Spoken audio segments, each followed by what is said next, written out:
بسم الله الرحمن الرحيم. الرحمن علم القرآن.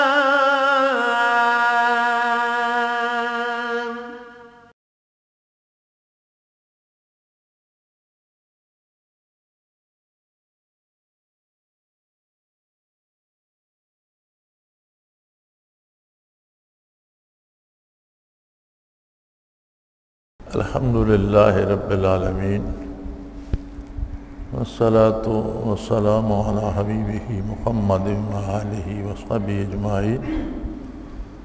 أعوذ بالله من الشيطان الرجيم. بسم الله الرحمن الرحيم. كما أخرجك ربك من بيتك بالحق إن فريقا من المؤمنين لكارهون يجادلونك في الحق بعدما تبين كأنما يساقون إلى الموت وهم ينظرون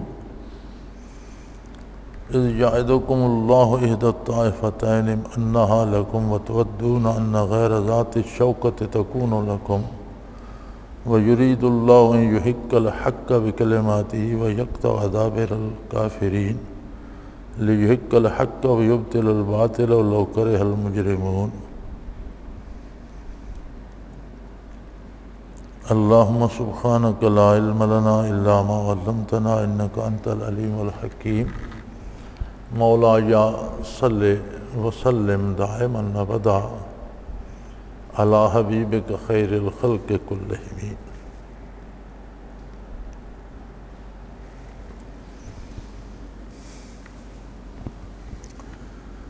كما أخرجك ربك من بيتك بالحق، جس طرح آپ کے پروردگار نے آپ کو آپ کے گھر سے حق کے ساتھ نکالا. وَإِنَّ فَرِيقًا مِّنَ الْمُؤْمِنِينَ لَكَارِهُونَ، اور بے شک مسلمانوں کی ایک جماعت اس کو گراں سمجھتی تھی.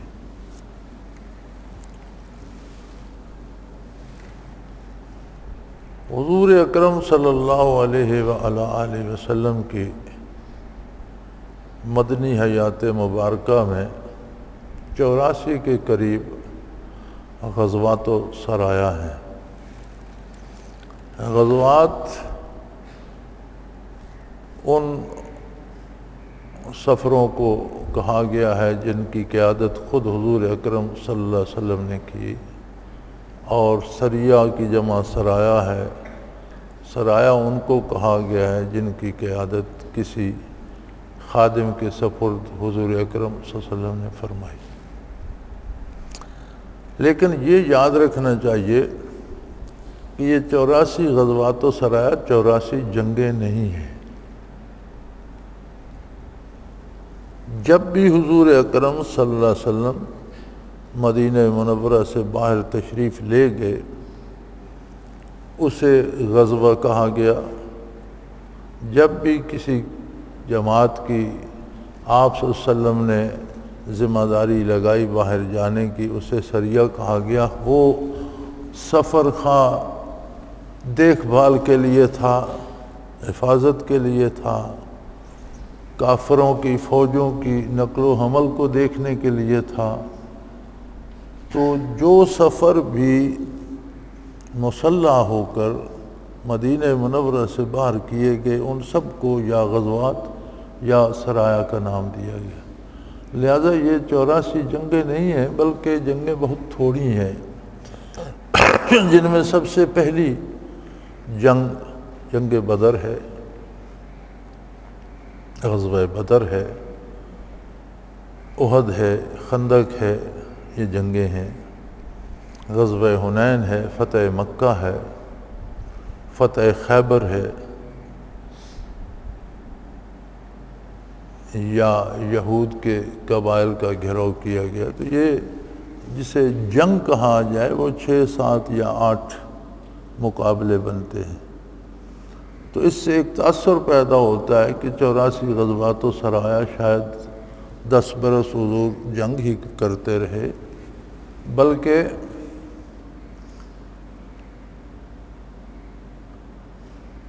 حضور اکرم صلی اللہ علیہ وسلم رحمت للعالمین مبعوث ہوئے اور آپ کا مقصد عالی مخلوق کی اصلاح کا تھا، بندوں کو قتل کرنے کا نہیں تھا، جیسا کہ حضور نے ایک سریے میں حضرت علی کرم اللہ وجہ الکریم کو امیر لشکر بناتے ہوئے فرمایا کہ یہ بات یاد رکھنا، 1000 کافر کو بحالت کفر قتل کرنے سے ایک کافر کا مسلمان ہو جانا اللہ کریم کو زیادہ پسند ہے، یعنی لوگوں کو اسلام سے آشنا کرنے کی کوشش کیجیے گا، قتل کرنے کی نہیں۔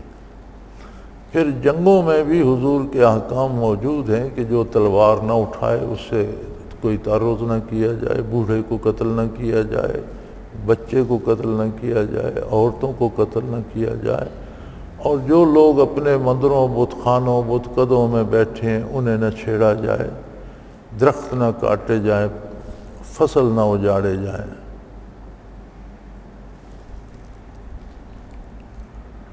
تو اسلام بنیادی طور پر جنگ کی سرے سے نفی کرتا ہے۔ جنگ ہوتی ہے مخالف کو ہرانے کے لیے، اس کے وسائل برباد کرنے کے لیے، اس کو اتنا کمزور کرنے کے لیے کہ پھر مقابلے کے لیے نہ اٹھ سکے، یہ جنگ ہوتی ہے۔ اسلام نے جنگ کو کلی طور پر ختم کر دیا اور جنگ کی جگہ جہاد کا تصور دیا۔ جہاد دوسرے کو نیچا دکھانے کے لیے نہیں ہوتا بلکہ حق کو ظاہر کرنے کے لیے ہوتا ہے۔ جہاد اس کوشش کا نام ہے جس میں باطل کو باطل اور حق کو حق واضح کر دیا جائے۔ اس کے لیے بندوں کو قتل کرنا ضروری نہیں ہے۔ جتنی جنگیں حضور اکرم صلی اللہ علیہ وسلم کے زمانے میں ہوئی ہیں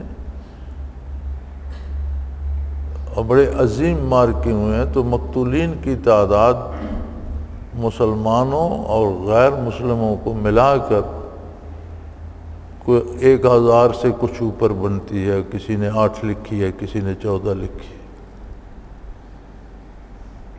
اور دنیا کی جنگوں میں آپ دیکھ لیں، جنگ عظیم اول میں دیکھ لیں تو تعداد لاکھوں میں ہے، جنگ عظیم دوم میں دیکھ لیں تو کتنے لاکھوں میں تعداد ہے۔ اور اب بغیر جنگ کے آج کل کہیں اعلان جنگ نہیں ہو رہا، لیکن پوری دنیا کو انسانی خون سے رنگین کیا گیا ہے، کر دیا گیا، اور دعویٰ یہ ہے کہ ہم امن قائم کر رہے ہیں۔ یعنی دعویٰ ہے کہ ہم دہشت گردی ختم کر رہے ہیں۔ دہشت گردی کیا ہے کہ جی کچھ لوگ دوسروں کو قتل کر دیتے ہیں، اس کا جواب اس سے زیادہ لوگوں کو قتل کرنے سے دیا جا رہا ہے۔ وسار انصاری کا ایک شعر ہے کہ نئے طور ہیں نئے زمانے کے لیے، آگ ہی لائی گئی آگ بجھانے کے لیے۔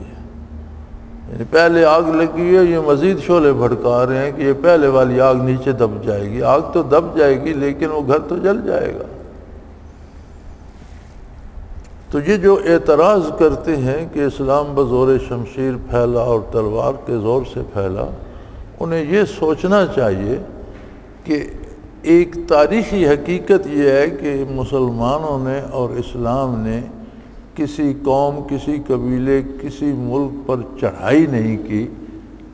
جتنی جنگیں عہد نبوی میں ہوئیں، عہد صحابہ کرام خلفائے راشدین میں ہوئیں، جوابی جنگیں تھیں۔ جس ملک سے مملکت اسلامیہ کو خطرہ محسوس ہوا، اسے بجائے اس کے کہ وہ گھر آ کر لڑے، اس کے گھر جا کر مسلمان لڑے۔ اور یہ ایک کامیاب جنگی طریقہ ہوتا ہے کہ آپ اپنے صحن کو میدان جنگ نہیں بننے دیتے، جنگ اگلے کے صحن میں لے جاتے۔ یہ ایک کامیاب جنگی چال ہوتی ہے اور یہ بڑی مشکل ہے، ہر کوئی ایسا نہیں کر سکتا۔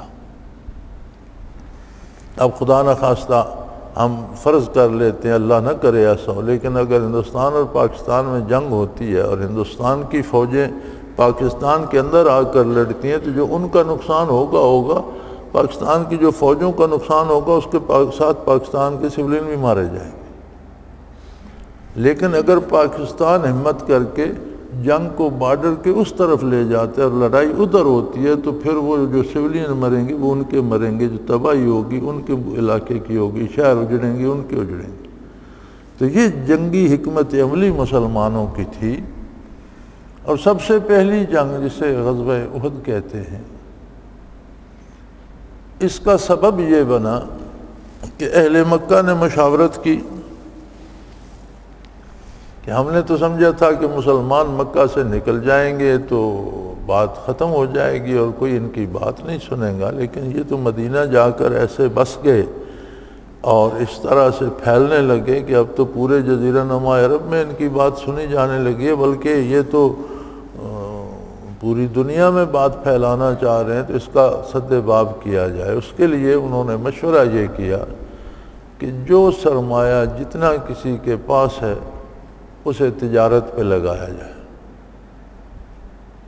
اور اس کے لیے چھوٹی چھوٹی بچیوں کے کانوں سے بالیاں تک اتاری گئیں کہ سرمایہ جمع کر، وہ کروڑوں کا سرمایہ اس عہد میں انہوں نے جمع کیا، اور ایک تجارتی قافلہ شام کو بھیجا کہ اس سے جتنا منافع آئے گا وہ کسی کو نہیں ملے گا، وہ صرف مسلمانوں کے ساتھ جنگ کے لیے خرچ کیا جائے گا۔ وہ قافلہ اپنی کامیاب تجارت کر کے واپس ہوا، مسلمانوں کو بھی اس کی خبر تھی، اطلاع پہنچ گئی حضور اکرم صلی اللہ علیہ وسلم کے پاس۔ تو جب اس قافلے نے گزرنا تھا بدر کے پاس سے، شام سے آتے ہوئے بدر سے گزر کر مکہ مکرمہ جانا تھا، تو حضور اکرم صلی اللہ علیہ وسلم کو حکم ہوا کہ اس کا راستہ روکا جائے، اور یہ اللہ کی طرف سے حکم ہوا۔ دنیا عالم اسباب ہے، اللہ اسباب کا محتاج نہیں ہے، جو چاہے کر سکتا ہے کرتا ہے، لیکن اس کی سنت یہ ہے کہ اس عالم کو اسباب کے تابع چلاتا ہے، اسباب بھی خود پیدا کرتا ہے، ان کے نتائج بھی خود پیدا فرماتا ہے۔ تو اللہ کریم نے حکم دیا نبی اکرم صلی اللہ علیہ وسلم کو کہ آپ باہر نکل کر ان کا راستہ روکیں۔ اسی لیے یہاں ارشاد ہوتا ہے کما اخرجک ربک من بیتک بالحق، اللہ کریم نے جس طرح آپ کو اپنے گھر سے بدر کے لیے، جنگ بدر کے لیے، غزوہ بدر کے لیے نکالا بالحق، اور عین انصاف کے ساتھ۔ یہ عین انصاف تھا۔ اس سے پہلے کہ قاتل تیاری کر کے مال اسباب لے کر مدینہ منورہ کے مسلمانوں کو قتل عام کرنے چڑھ دوڑیں، اس سبب کو روکنا عین انصاف تھا، عین حق تھا۔ سو فرمایا کما اخرجک ربک من بیتک بالحق، جیسا اللہ نے، جس طرح آپ کے پروردگار نے آپ کو آپ کے گھر سے حق کی تدبیر کے ساتھ، حق کے ساتھ، انصاف کو زندہ رکھنے کے لیے، مظلوموں کی حفاظت کے لیے، ظالموں کی قوت توڑنے کے لیے آپ کو آپ کے دولت قدر سے نکالا۔ وَإِنَّ فَرِيقًا مِّنَ الْمُؤْمِنِينَ لَكَارِهُونَ، اور مومنوں کی ایک جماعت ایسی تھی جو اسے گراں سمجھتی تھی، لَكَارِهُونَ، انہیں پسند نہیں تھا۔ اس پر بعض لوگوں نے جو اپنے آپ کو مسلمان بھی کہلاتے ہیں اور مسلمان عالم ہونے کا دعویٰ بھی رکھتے ہیں، انہوں نے بھی اعتراض کیے ہیں، خصوصاً صحابہ کرام کے اس جملے پر جو قرآن نے فرمایا وَإِنَّ فَرِيقًا مِّنَ الْمُؤْمِنِينَ لَكَارِهُونَ، مومنوں میں ایک ایسی جماعت تھی جو اس کو پسند نہیں کرتی تھی۔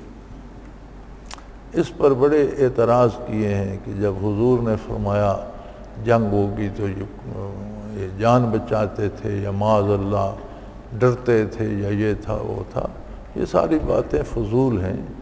جن لوگوں نے پسند نہیں فرمایا ان کی وجہ یہ تھی کہ وہ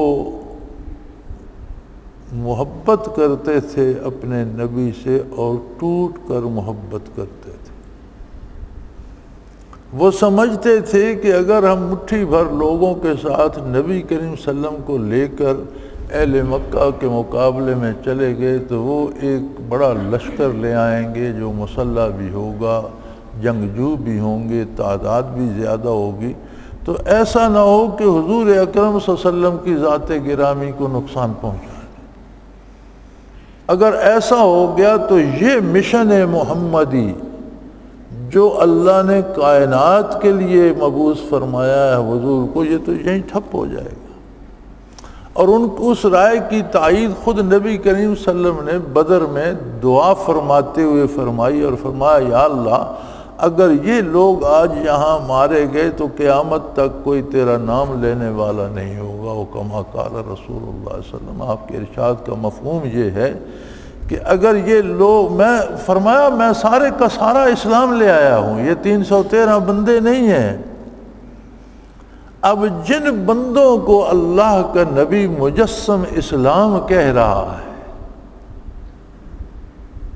حضور نے دعا میں فرمایا کہ اے اللہ میں سارے کا سارا اسلام لے آیا، اور اگر یہ لوگ یہاں کھیت رہے تو پھر قیامت تک دنیا میں کوئی تیرا نام لیوا نہیں ہوگا۔ اب جن لوگوں کو اللہ کا رسول جو وحی الہی کے بغیر لب مبارک نہیں کھولتا، نطق مبارک آپ کا کام نہیں کرتا، ما ینطق عن الہوی ان هو الا وحی یوحی، اپنی خواہش سے کلام نہیں فرماتے جب تک وحی نہ ہو، تو وہی ترجمان زبان مبارک جو ہے وہ ان کو سارے کا سارا اسلام کہہ رہی ہے۔ اب میں اور آپ یا اللہ بے جیم کوئی اعتراض کرنے کی گنجائش ہے کسی کے پاس؟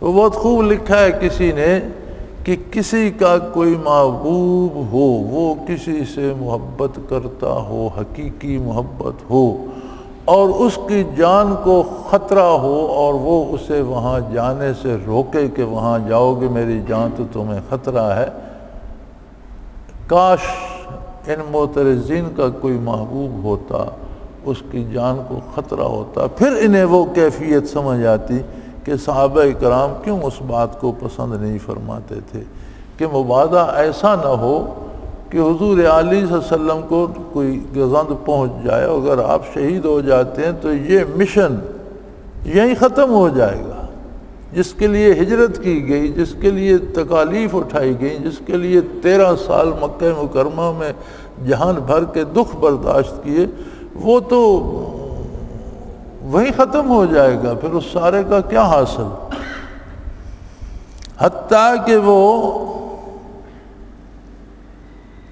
یجادلونک فی الحق بعد ما تبین کانما یساقون الی الموت وهم ینظرون، جب صحابہ کرام نے یہ سمجھ لیا کہ ہمارا اہل مکہ کے مقابلے میں کھلے میدان میں جانا کھلی آنکھوں موت میں جانے کے مترادف ہے،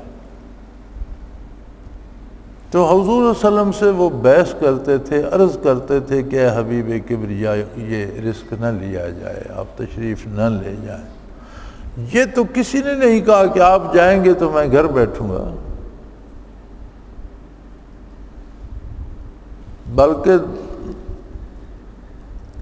کچھ ایسے بچے بھی شامل تھے جو بدر میں شہید بھی ہوئے، 2 شہید ہوئے، ایک غازی بنا۔ ایک بچے کو تو حضور نے فرمایا کہ تمہاری ابھی مسیں نہیں بھیگی، عمر کم ہے، تمہیں جنگ کی اجازت نہیں دیتا، تو وہ رو پڑا اور اتنے دردناک طریقے سے رویا کہ حضور نے فرمایا اچھا ٹھیک ہے تمہیں اجازت ہے آ جاؤ۔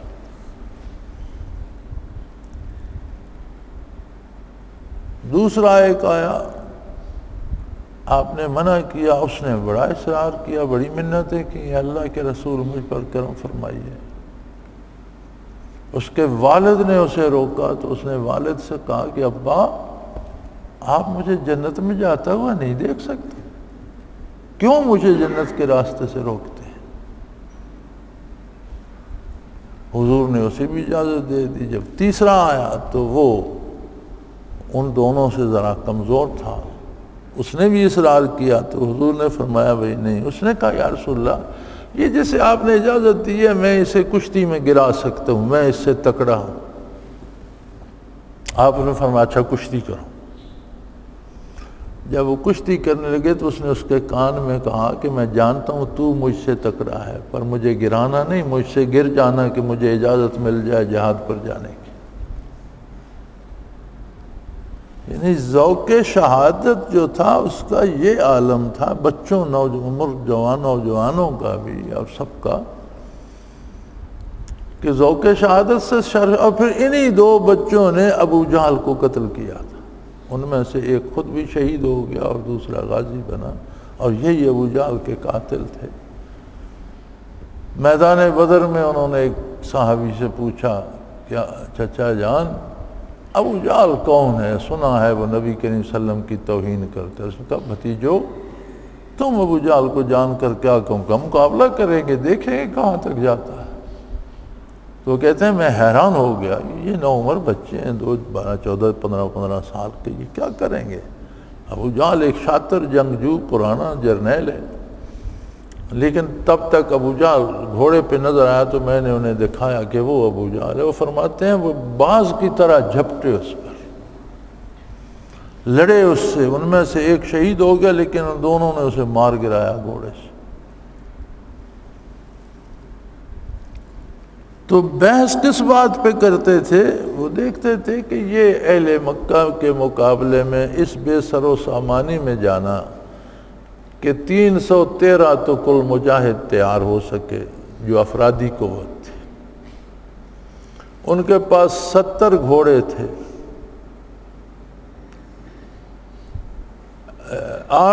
70 اونٹ تھے سواری کے، 70 سواریاں تھیں، 8 زریں تھیں اور 11 تلواریں تھیں۔ یہ اسلحہ تھا۔ بندے 313 تھے، سواریاں 70 تھیں، زریں 8 تھیں اور 11 تلواریں تھیں، اور کھانے کو 4-5 کھجوریں صبح و شام۔ راشن یہ تھا کہ صبح شام 4-5 کھجوریں فی کس ملتی تھی۔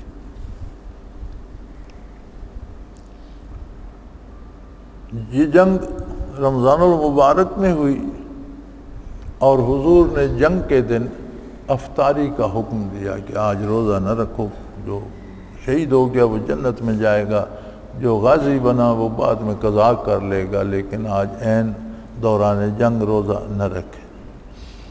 حضور نے رخصت دے دی تو 5 کھجوریں صحابہ میں تقسیم کی گئیں صف بندی کے وقت۔ ایک صحابی، نوجوان صحابی کو حضور نے جب کھجوریں تھا تو اس نے سوال کیا یا رسول اللہ اگر آج میں مارا گیا تو جنت جاؤں گا؟ آپ نے فرمایا بے شک، تو اعلیٰ درجے کا شہید ہوگا اور جنت جائے گا۔ تو اس نے کھجوریں پھینک دی، اس نے کہا وہیں جا کر بھوک مٹائے گی۔ اب ان کھجوروں سے ساری عمر پیٹ بھرا ہے، آج بھی یہی کھائیں، جنت میں جا کر کھانا کھائیں گے۔ اور واقعی بدر میں وہ شہید بھی ہو گئے۔ مجھے حیرت ہوتی ہے کہ جو لوگ مسلمان بھی کہلاتے ہیں، قرآن بھی پڑھتے ہیں، اور پھر اس کے معنی میں مغرب کے کافروں کے اعتراضات لے لیتے ہیں اور وہ صحابہ کرام پہ چسپاں کرنے لگتے ہیں۔ انہوں نے عظمت صحابہ اور صحابہ کا ایمان، عقیدہ اور ایثار جو ہے اسے سمجھا ہی نہیں۔ وہ اپنے پر قیاس کر بیٹھے ہیں کہ جیسے ہم مسلمان ہیں صحابہ بھی ایسے ہی مسلمان تھے، شاید نہیں، ہم ان کی خاک پاک کے برابر بھی نہیں ہیں، وہ اللہ کے مثالی مسلمان تھے۔ یار یہ دیکھو 313 لوگوں کو اللہ کا رسول فرما رہا ہے صلی اللہ علیہ وسلم کہ یا اللہ میں سارے کا سارا اسلام لے آیا، اگر آج یہ کھیت رہے تو قیامت تک کوئی تیرا نام نہیں لے گا۔ اب ان پر اعتراض کرنے کی گنجائش کہاں رہ جاتی ہے؟ بات سمجھنے کی ضرورت ہے۔ یجادلونک فی الحق بعد ما تبین کانما یساقون الی الموت وہم ینظرون۔ وہ آپ سے اس حق کے معاملے میں آپ کا نکلنا حق تھا، لیکن اس میں وہ آپ سے بحث کرتے تھے۔ کیوں؟ جب ان پر یہ ظاہر ہو گیا کہ وہ کھلی آنکھوں موت میں دھکیلے جا رہے ہیں، یعنی یہ مقابلہ جو ہے کسی سبب سے، نہ مادی سبب سے، نہ افرادی قوت سے، نہ اسلحہ سے، کسی طرح سے مقابلہ نہیں بنتا، یہ تو سیدھا سیدھا دیکھ کھلی آنکھوں موت کے منہ میں جانے کے مترادف ہے۔ اور اگر حضور فرماتے کہ میں مدینہ منورہ میں رہتا ہوں، تم جاؤ، تو کوئی بھی مشورہ نہ کرتا۔ جب اس مشورے پر اصرار ہوا تو نبی کریم صلی اللہ علیہ وسلم نے اثناء سفر میں مہاجر و انصار کو جمع کر کے آپ نے خطاب فرمایا، لوگوں، میں اپنی مرضی سے نہیں نکلا، مجھے وحی الہی سے حکم دیا گیا ہے کہ میں اس مقابلے کے لیے نکلوں۔ جب حضور نے یہ فرمایا اور پوچھا اب تمہارا کیا مشورہ ہے، سب سے پہلے ابو بکر صدیق بولے مہاجرین میں سے، پھر فاروق اعظم ان کے ساتھ کھڑے ہوئے اور انہوں نے کہا یا رسول اللہ، جب اللہ کا حکم ہے بات ختم ہو گئی، مشورہ کس بات کا؟ مشورہ تو تب ہے کہ آپ مشورہ طلب فرمائیں، کوئی فیصلہ مشورے سے کرنا ہو، جب اللہ کا حکم ہے تو بات ختم ہو گئی، مشورہ کس بات کا؟ ہم آپ کے خادم، آپ کے ہم رکاب ہیں۔ حضور نے انصار سے پوچھا،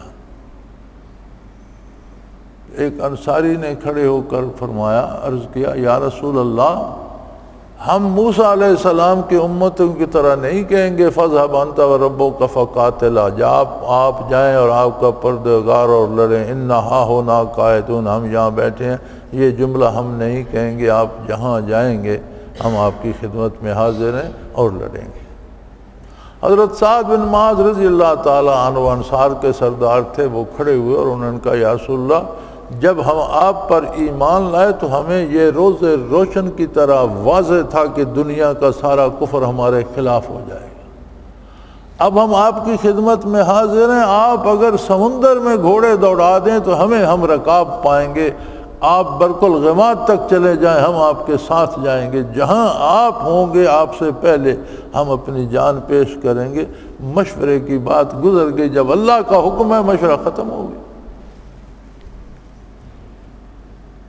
پھر حضور نے فرمایا کہ بھئی جماعتیں دو ہو گئی ہیں، قافلے والوں کو بھی یہ سنگن پہنچ گئی کہ مسلمان مدینہ منورہ سے نکل پڑے ہیں، تو وہ بدر کو چھوڑ کر، بدر سے مغرب کی بدر سے ایک طرف پہاڑیاں ہیں جن کے سامنے میدان بدر سجا، ان پہاڑیوں کے پیچھے سمندر ہے قریب، تو وہ ساحل سمندر کی طرف ہو گئے، محفوظ راستے کی طرف۔ پھر انہوں نے قاصد تیز رفتار مکہ دوڑایا، مکہ مکرمہ۔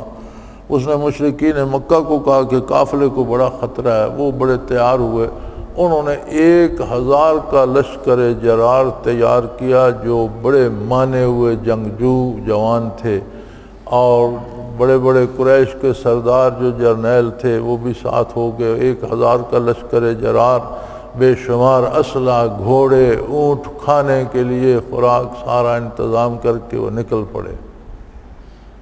مسلمانوں کو بھی خبر ہو گئی کہ لشکر مکہ سے بھی آ رہا ہے، تو حضور نے فرمایا اللہ نے مجھ سے وعدہ فرمایا ہے کہ ان دو میں سے ایک لشکر پر آپ کو فتح دوں گا۔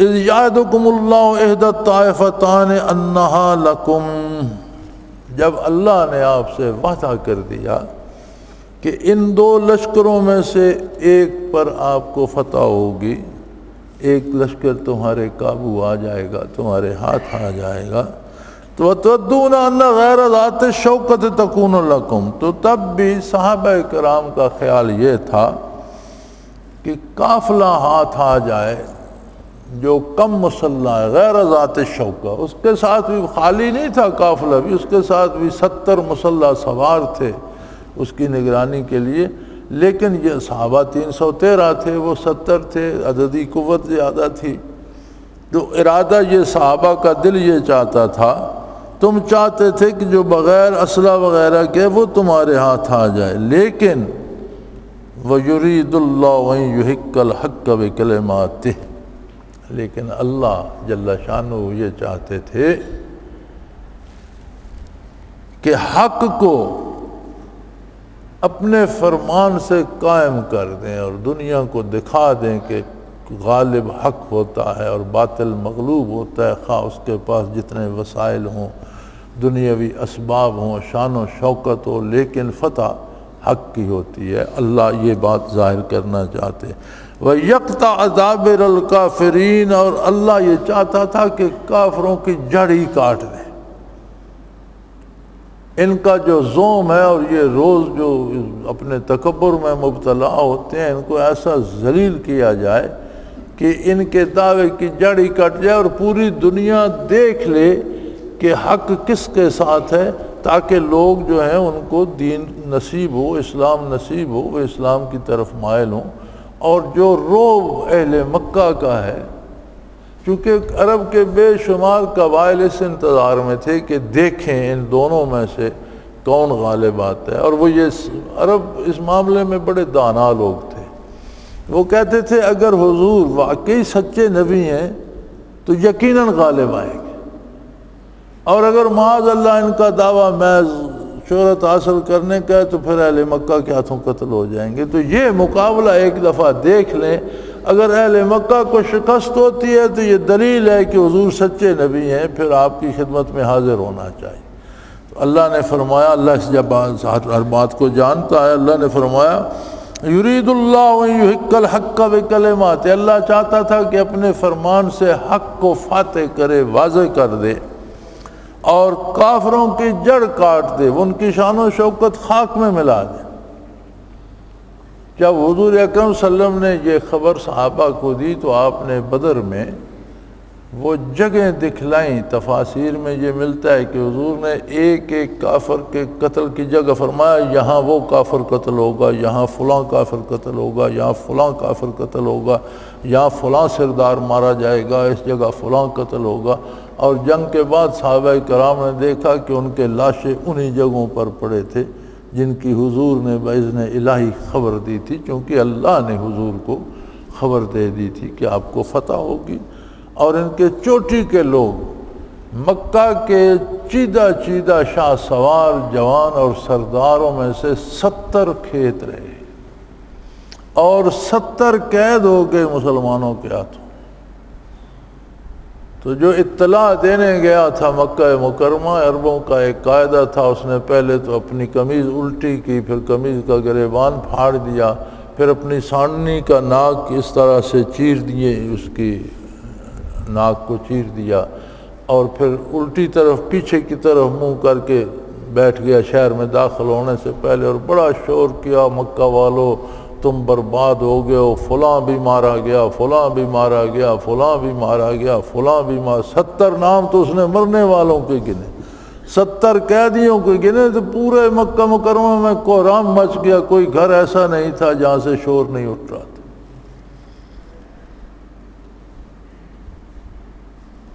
تو فرمایا جب اللہ نے آپ سے وعدہ کر دیا کہ 2 جماعتوں میں سے ایک جماعت تمہارے ہاتھ آ جائے گی، تو آپ لوگ چاہتے تھے کہ جو غیر مسلح یا کمزور جماعت ہے، یعنی قافلے والے ہیں، وہ ہاتھ لگیں، لیکن اللہ کریم چاہتے تھے کہ حق کو اپنے فرمان سے غالب کریں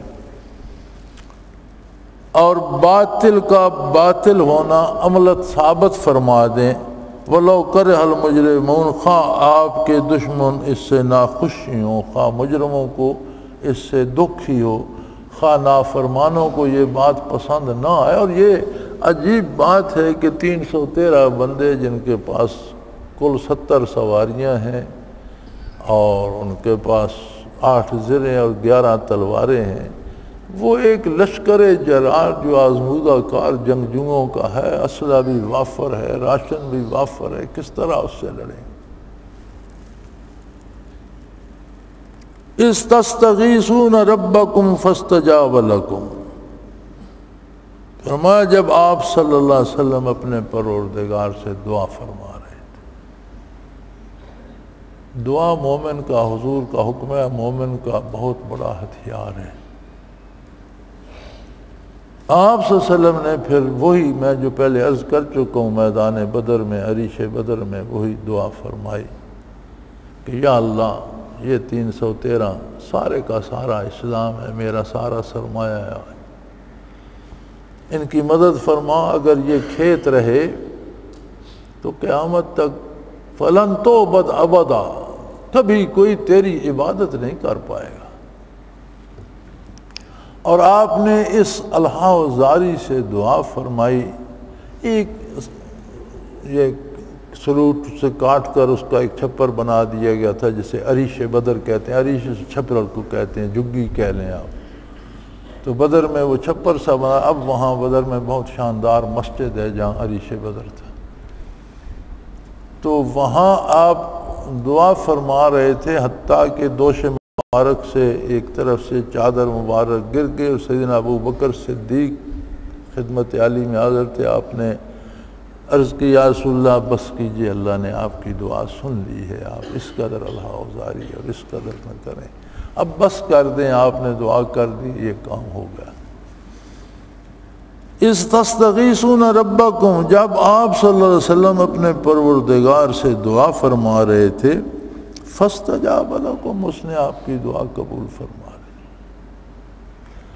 دعا مومن کا بہت بڑا ہتھیار ہے اور ہر کام میں دعا کرنی چاہیے، لیکن ایک بات یاد رکھیں، صرف دعا سے کام نہیں ہوتا، دعا کرنے کا طریقہ جو ہے وہ نبی کریم صلی اللہ علیہ وسلم نے بتا دیا کہ 313 جو میسر تھے خدام انہیں لیا، جو اسباب سواری میسر تھی وہ لی، جتنا اسلحہ میسر تھا وہ لیا، 150 کلومیٹر مکہ مکرمہ سے چل کر مقام بدر میں تشریف لائے، وہاں اعلیٰ مقام منتخب کیا، پانی کے چشمے پر قبضہ فرمایا، پھر بدر کے دن ان 313 کو سفارا کیا، حضور کے دست اقدس میں چھڑی تھی، اور جو آگے ہے اسے پیچھے، جو پیچھے اسے آگے، پوری صف بندی خود حضور نے کرائی، سارے اسباب مکمل کر کے عریش بدر میں تشریف لے گئے کہ اللہ کی مدد سے کام ہوگا، دعا سے ہوگا۔ تو دعا کا مطلب یہ نہیں کہ بندہ کام کرنا چھوڑ دے اور بیٹھا دعا کرتا رہے۔ بعض لوگ پوچھتے ہیں جی وہ رزق کے لیے وظیفہ بتائیں، کاروبار کے لیے وظیفہ بتائیں، تو وظیفہ سادہ سا ہے کہ محنت سے کاروبار کریں اور اس کے بعد اللہ کی بارگاہ میں اپنے لیے دعا کریں کہ یا اللہ مجھے اس سے رزق کی فراخی عطا کر اور مجھے اس میں کامیاب کر، لیکن پوری دیانتداری سے پوری محنت کر کے کام کریں۔ یہی طریقہ حضور نے تعلیم فرمایا کہ اسباب پورے فرما کر عریش بدر میں جب آپ نے دعا فرمائی، اللہ نے فرمایا میں نے قبول کر لی، انی ممدکم بِأَلْفٍ مِّنَ الْمَلَائِکَةِ مردفین، میں آپ کے لیے، جب آپ نے دعا فرمائی اللہ نے فرمایا آپ کی دعا قبول ہو گئی، اب میں آپ کے لیے اور آپ کے خدام کے لیے 1000 فرشتے بھیج رہا ہوں، جو صف در صف مردفین، جو ایک دوسرے کے پیچھے صف در صف، اسے فوجی زبان میں کہتے ہیں فارمیشن میں چلے آتے ہوں گے، 4 5 کی ٹولیاں بنا کر فوجی آگے پیچھے ہو کر جس طرح چلتے ہیں اسے فارمیشن کہتے ہیں۔ اور قرآن نے کہا مردفین کہ ایک دوسرے کے پیچھے صف در صف آپ کی خدمت میں چلے آتے ہوں گے۔ بار الہ، فرشتہ تو تیری وہ مخلوق ہے کہ ایک ایک فرشتے نے زمین کے تختے الٹ دیے، ایک ایک فرشتے نے قوموں کی قوموں کو تباہ کر دیا، ایک ایک فرشتے نے پہاڑوں کو اڑا دیا، تو یہاں 1000 فرشتے کیا کریں گے؟ فرمایا وہ میں جب عذاب بھیجتا ہوں تو ایک فرشتے کو بھی حکم دوں تو ان کے لیے کافی ہے، لیکن یہ تو میرا نبی مانگ رہا ہے، مانگنے والے کا مقام بھی تو دیکھو، کام ایک فرشتہ بھی کر سکتا ہے، لیکن عظمت نبوت یہ ہے کہ 1000 بھیجے، پھر فرمایا 3000 اور بھیجیں گے،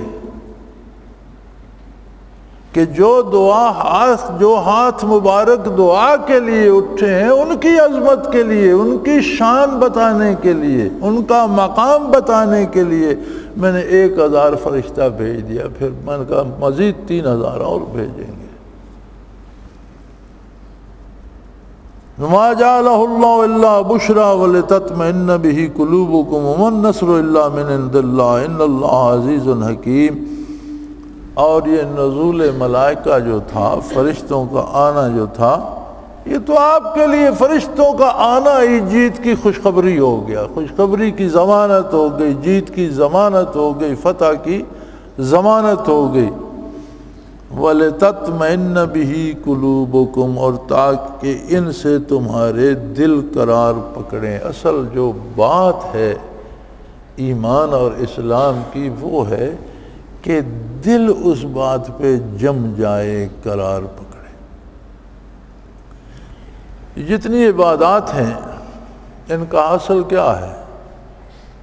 یہی آپ نماز ادا کرتے ہیں، یہ فرشتے کی اوصاف میں سے عبادت کرنا۔ آپ رکوع کرتے ہیں، فرشتے کے اوصاف ملکوتی ہے۔ آپ سجدہ کرتے ہیں، اوصاف ملکوتی میں سے ہے۔ آپ عطیات بیٹھتے ہیں، اوصاف ملکوتی میں سے ہے۔ تسبیح کرتے ہیں، اوصاف ملکوتی میں سے ہے۔ روزہ رکھتے ہیں، اوصاف ملکوتی میں سے ہے۔ زکوٰۃ دیتے ہیں، حج کرتے ہیں، جہاد کرتے ہیں، یہ سب اوصاف ملکوتی ہیں۔ ان سے فرشتوں جیسی کیفیت نصیب ہوتی ہے، اور اوصاف ملکوتی میں ہے کہ دل کو اطمینان نصیب ہوتا ہے۔ اور اگر کوئی عبادت کرتا ہے اور اللہ کے فرشتے اس کے پاس آتے ہیں تو فرشتوں کا پاس ہونا بھی اطمینان قلب اور سکون قلب اور زیادتی ایمان کا سبب بنتا ہے۔ اب جس کے بارے حضور اکرم صلی اللہ علیہ وسلم نے فرمایا کہ اللہ نے کچھ فرشتے صرف اس لیے پیدا کیے ہیں کہ جہاں اس کا ذکر ہو رہا ہو وہاں حاضر ہوں اور ذکر کی کیفیات سنیں لیں، اور بارگاہ الہی میں ان لوگوں کے بارے آ کر اطلاع لیں، اگرچہ اللہ خود سب کو جانتا ہے۔ حضور فرماتے ہیں جہاں کوئی ذکر اللہ کر رہا ہوتا ہے تو کوئی ایک ان میں سے فرشتہ دیکھ لیتا ہے تو دوسروں کو آواز دیتا ہے کہ آ جاؤ بھئی، آپ کے مطلب کی چیز جہاں ہے۔ پھر لوگ وہ بہت سے بیٹھے ذکر اکٹھے کر رہے ہوتے ہیں، فرشتے جمع ہوتے جاتے ہیں۔ حدیث شریف میں آتا ہے کہ وہ اتنے ہو جاتے ہیں، جو پیچھے آتے ہیں وہ اگلے سے اوپر کھڑا ہوتا ہے، اگلے سے اوپر سر نکال، حتیٰ کہ اگر وہ دیر تک ذکر کرتے رہتے ہیں تو فرشتوں کے سر آسمان سے جا لگتے ہیں۔ جب ذکر ختم کر کے وہ دعا کرتے ہیں تو پھر وہ منتشر ہو کر بارگاہ الہی کی طرف واپس جاتے ہیں، اور وہاں جا کر عرض کرتے ہیں کہ بار الہ ہم ایسی مجلس میں تھے جہاں لوگ آپ کا ذکر کر رہے تھے، آپ کو یاد کر رہے تھے، آپ کی یاد سے دل اور سینے روشن کر رہے تھے۔ تو ارشاد ہوتا ہے کہ گواہ رہو، جتنے لوگ تھے وہاں میں نے بخش دیے۔ تو ان میں سے کچھ فرشتے عرض کرتے ہیں کہ یا اللہ کچھ لوگ تو واقعی وہاں ذکر کے لیے تھے، لیکن کچھ ایسے بھی تھے جن کو ان لوگوں سے کوئی کام تھا جو ذکر میں مصروف تھے، ان کے ملنے آئے، وہ ذکر میں مصروف تھے، وہ بھی پاس بیٹھ کر ذکر کرنے لگ گئے، تو ذکر کی نیت سے تو نہیں آئے تھے۔ تو ارشاد ہوتا ہے کہ ہم قوم، بخاری شریف کے الفاظ ہیں، ہم قوم لا یشقا جلیسہم او کما قال رسول اللہ صلی اللہ علیہ وسلم، کہ یہ وہ قوم ہے، یہ وہ لوگ ہیں جن کے پاس بیٹھنے والا بھی بدبخت نہیں رہتا۔ میں نے سب کو بخش دیا جو جس نیت سے بیٹھا تھا۔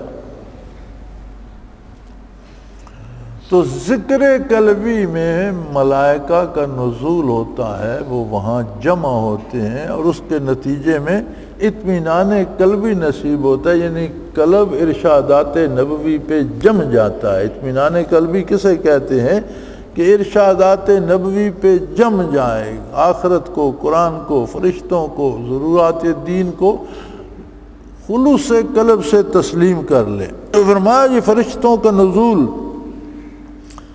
محض کفار کے قتل کے لیے نہیں ہے، اس کے کئی اور بڑے فائدے ہیں۔ ایک تو ان کا نزول آپ کے لیے اور آپ کے خدام کے لیے فتح کی خوشخبری ہے۔ جنگ نہیں ہوئی لیکن فرشتے آ گئے۔ مفسرین نے لکھا ہے اور آگے قرآن کریم میں یہ واقعہ آتا ہے اپنی جگہ پر کہ شیطان ایک عرب سردار بہت مشہور جنگجو تھا اور اس کا قبیلہ بھی بڑا جنگجو تھا، اس کی شکل بنا کر اور اپنے چیلے ساتھ فوجی بنا کر اہل مکہ کے ساتھ آ کر مل کے چونکہ جب قافلہ ایک طرف سے نکل گیا تو مکے کے لشکر میں بھی شور پڑ گیا کہ بھئی قافلہ بچ کر نکل گیا تو اب جنگ خواہ مخواہ لینی ہے، بندے اپنے مروا بیٹھیں گے، ان کے بھی ماریں گے، اس سے کیا ہوگا، تو اب جنگ نہ کی جائے۔ تو ابو جہل اور اس کے ہم نوا کہتے تھے کہ جب مکے سے اتنے دور آ گئے ہیں اور مدینہ منورہ اور مکہ کے درمیان آ گئے ہیں تو اب ہم لڑے بغیر واپس نہیں جائیں گے، اور یہ مسلمانوں کا قصہ اب پاک کر دیا جائے، ہماری بڑی تیاری ہے، بڑا لشکر ہے۔ اور اس نے آ کر سرداران قریش سے کہا کہ یہ جنگ ضرور ہوگی، میں فلاں سردار، میں بھی تمہارے ساتھ ہوں، یہ میرا لشکر بھی تمہارے ساتھ ہے۔ چنانچہ فیصلہ ہو گیا جنگ کا۔ جب بدر میں صفیں بن رہی تھیں تو وہ چھوڑ کر بھاگنے لگا۔ ابو جہل نے کہا تمہیں بھاگتے ہوئے شرم نہیں آتی؟ یہاں تک ہمیں بھی اس نے کہا انی ارا ما لا ترون، اس نے کہا میں وہ دیکھ رہا ہوں جو تمہیں نظر نہیں آتا۔ اسے تو نظر آ رہا تھا کہ فرشتے نازل ہو، اس نے کہا انی ارا ما لا ترون، مجھے دکھائی دے رہا ہے جو تمہیں دکھائی نہیں دے رہا، میں بھاگ رہا ہوں، تم جانو تمہارا کام جانے۔ تو فرمایا فرشتوں کا آنا ایک تو بشارت تھی فتح کی، اور دوسرا قرب ملائکہ سے خدام نبوی کے قلوب کو سکون و اطمینان اور قوت ملے گی۔ وَمَن نَّصْرُ إِلَّا مِنْ عِنْدِ اللَّهِ، اور فتح کیا ہے، مدد ہے کیا؟ صرف ایک چیز مدد کرتی ہے جو اللہ کی طرف سے ہوتی ہے۔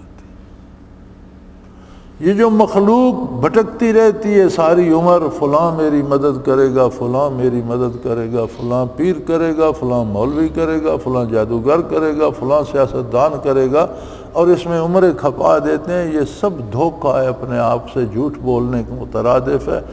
مدد وہی ہے جو اللہ وحدہ لا شریک کی طرف سے ملتی ہے۔ من نصر الا من عند اللہ، اور مدد ہے کیا حقیقتاً؟ صرف اللہ کی طرف سے۔ اور دنیا میں سب خود محتاج ہیں، محتاج دوسرے کی مدد کیا کرے گا؟ سب محتاج ہیں، اور جو حق کے اہل حق ہیں، علماء حق ہیں، علماء ربانیین ہیں، جو پیران حق ہیں، وہ ایک کام کرتے ہیں، وہ یہ لارے نہیں لگاتے کہ تم مقدمہ جیت جاؤ گے میری مدد سے، تم فلاں کو قتل کر دو بری ہو جاؤ گے، نہیں۔ ان کا ایک کام ہوتا ہے کہ بندے کو اللہ سے واصل کر دیتے ہیں، اللہ کی بارگاہ میں کھڑا کر دیتے ہیں۔ اب وہ جانے اور اس کا پروردگار جانے، اسے کوئی مدد چاہیے تو اپنے پروردگار سے مانگے، وہ اس کی مدد فرمائے گا۔ اہل اللہ کا کام ہوتا ہے کہ آنے والے کو بارگاہ الوہیت تک پہنچا دیں، اسے دعا مانگنے کا سلیقہ سکھا دیں، اس کے دل کو روشن کر دیں، اس کے ایمان کو مضبوط کر دیں۔ تو فرمایا مدد کیا ہوتی ہے؟ حقیقی مدد صرف اللہ کی طرف سے ہوتی ہے۔ ان اللہ عزیز حکیم، یقیناً اللہ غالب ہے، جو چاہے کر سکتا ہے، لیکن وہ حکیم و دانا بھی ہے، اپنی حکمت کے مطابق ہر کام سر انجام دیتا ہے، وہ کسی کے مشورے کا محتاج نہیں، وہ خود دانا تر ہے اور وہ غالب تر ہے، نہ کسی کی مدد کا محتاج ہے نہ کسی کے مشورے کا محتاج ہے۔ وآخر دعوانا ان الحمدللہ رب العالمین۔ اللہ اللہ